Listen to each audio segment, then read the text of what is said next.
À la une de ce journal, à Tchibanga, le complexe qui tarde à voir le jour, le ministre délégué Ndiengi Miyindou pour les affaires sociales était sur le terrain. Il a observé les difficultés de construction des travaux de ce complexe qui tarde à voir le jour, les travaux aux piétines, objet de cette visite récente du membre du gouvernement sur le terrain qui a observé les problèmes et les difficultés de ce chantier. Au Front social également, ce sont les populations du pont Nomba des Guerpis qui ont cédé l'espace de leur logement pour les travaux de construction des visiteurs de la CAN 2012. Ces personnes qui tardent à être relogées, elles ont prononcé un cri de détresse. Paul Insiaki était sur le terrain. Et puis demain s'ouvre à Libreville pour cette année 2011 l'édition du prix Sénarest. Ce soir, Marie-Josée Ndombi revient sur l'initiative, mais également sur la participation de ces candidats qui vont se voir décerner demain des titres d'encouragement. Mesdames et messieurs, naturellement, mesdemoiselles, bonsoir. Merci d'être sur la première chaîne de télévision pour ce rendez-vous d'information.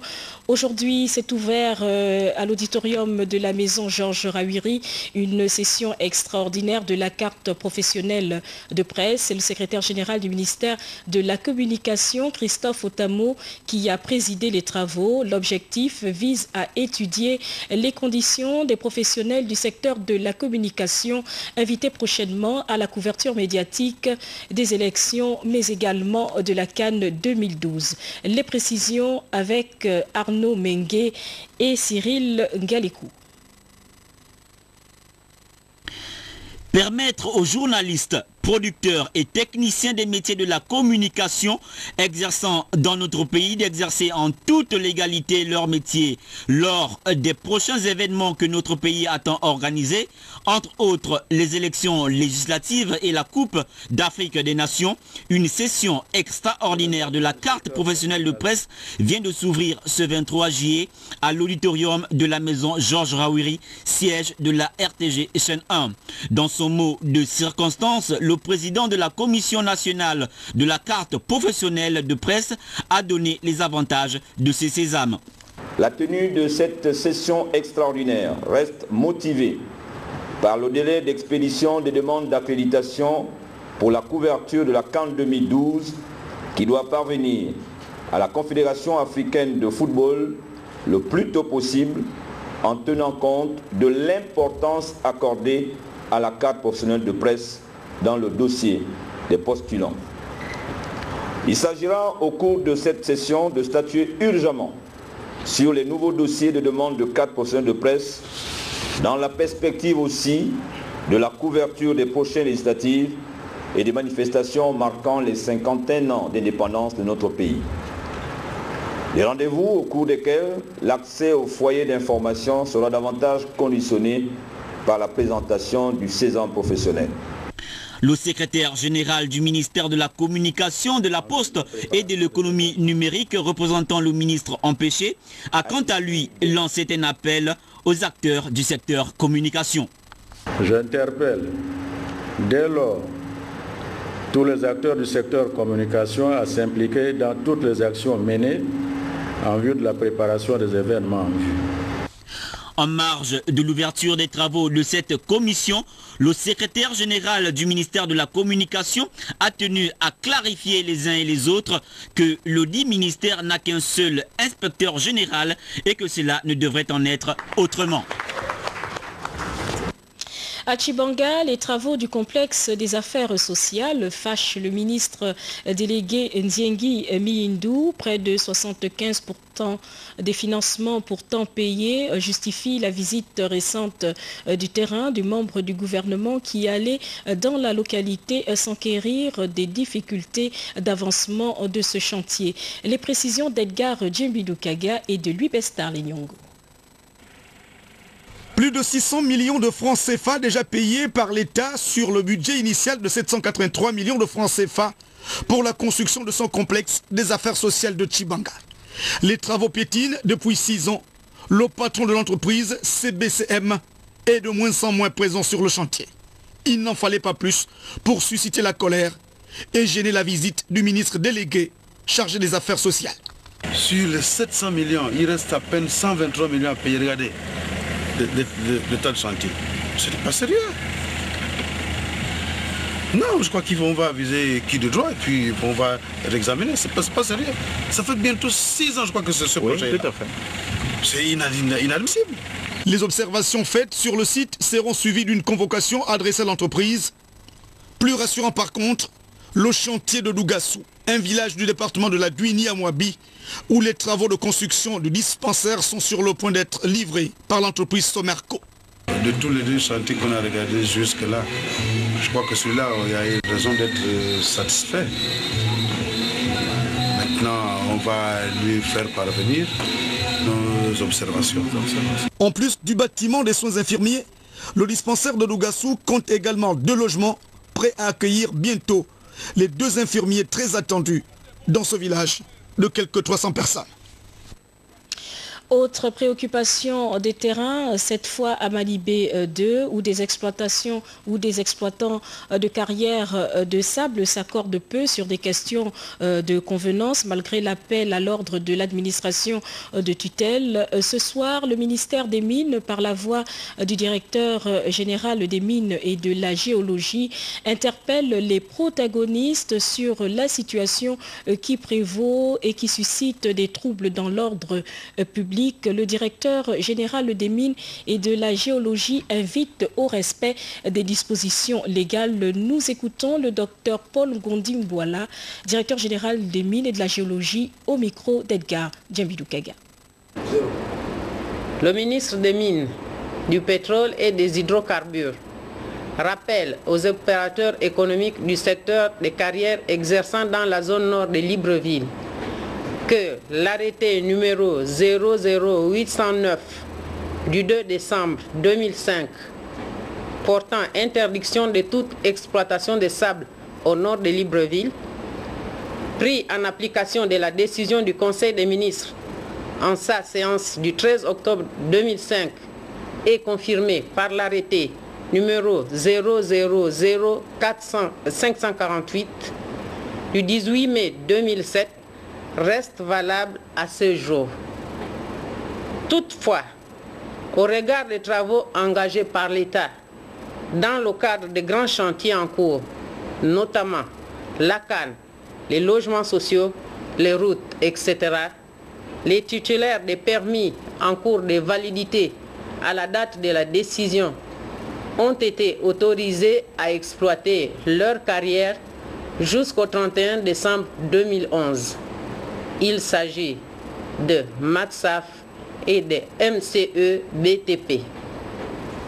L'administration en charge des mines a le regret de constater, au terme d'une mission récente d'inspection conduite à Malibé 2, qu'un litige oppose les exploitants concurrents pour un problème de voie d'accès aux carrières. Au regard de cette attitude regrettable qui contraste avec le contexte de cohésion sociale, le ministère des Mines invite les antagonistes au strict respect des dispositions des textes réglementaires en vigueur. Dans le cas contraire, les contrevenants s'exposent aux sanctions prévues par la loi. En conséquence, le ministère des Mines appelle les protagonistes à un dialogue responsable pour un dénouement apaisé pour le bien-être des populations. Je vous remercie. Nous changeons de registre pour parler de relogement. Relogement, un site de relogement, voilà ce à quoi aspirent les populations du Pont Nomba, des guerpilles de cet espace. À la faveur des projets de construction de la Cannes 2012, ces populations qui ne savent plus à quel sein se vouer. Les précisions de Paulin Siaki et de Jean de Dieu Mambundu sur le terrain. Les populations de la zone Pont Nomba, déguerpies il y a quelques semaines, éprouvent aujourd'hui des difficultés de relogement. Pour cause, depuis le déguerpissement, il n'y a pas eu de grève et nous avons continué à apprécier justement la décision du gouvernement. Toutefois, nous sommes plutôt déçus parce que depuis un mois, Madame l'édile, y compris justement les autorités ministère de l'Habitat, de l'Urbanisme, l'écologie et du développement durable ont promis justement un site de relogement. Jusqu'à ce jour, aucun site n'a été remis.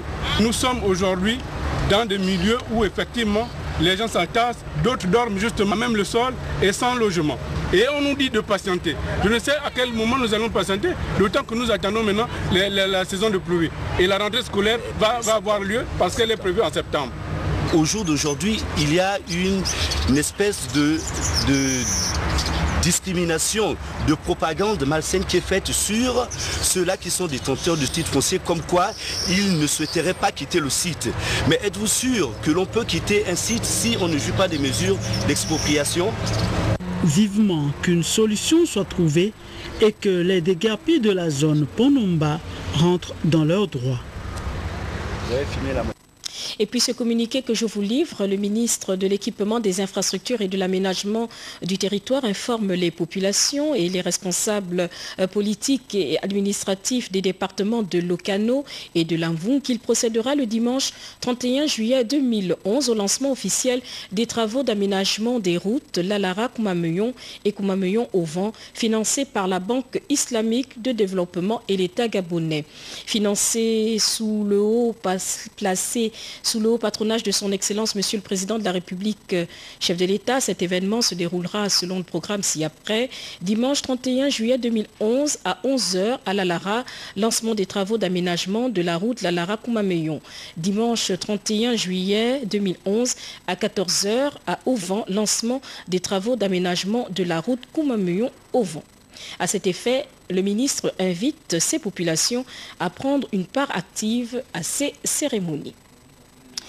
Pour la suite de ce journal, poursuite de la campagne de sensibilisation des opérateurs économiques, le Centre de développement des entreprises face aux investisseurs formalise le cadre des échanges. C'est le cas des opérateurs économiques camerounais qui se sont vus entretenir sur les dispositions légales. Patrick Simangoy.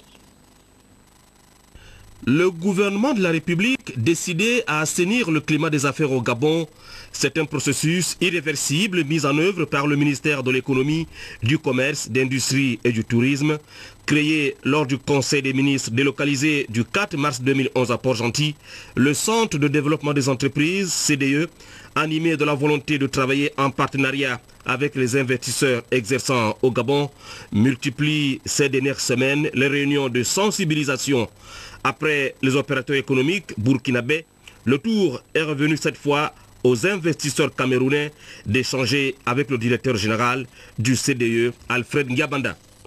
Les autorités ont pris la décision de régulariser leur situation, que ceux qui opèrent dans l'informel se rapprochent du centre de développement des entreprises pour que leur situation soit régularisée en 48 heures. Ce sont les instructions que je reçois quotidiennement des pouvoirs publics, du chef de l'État et du ministre de l'économie, M. Magloire Ngambia.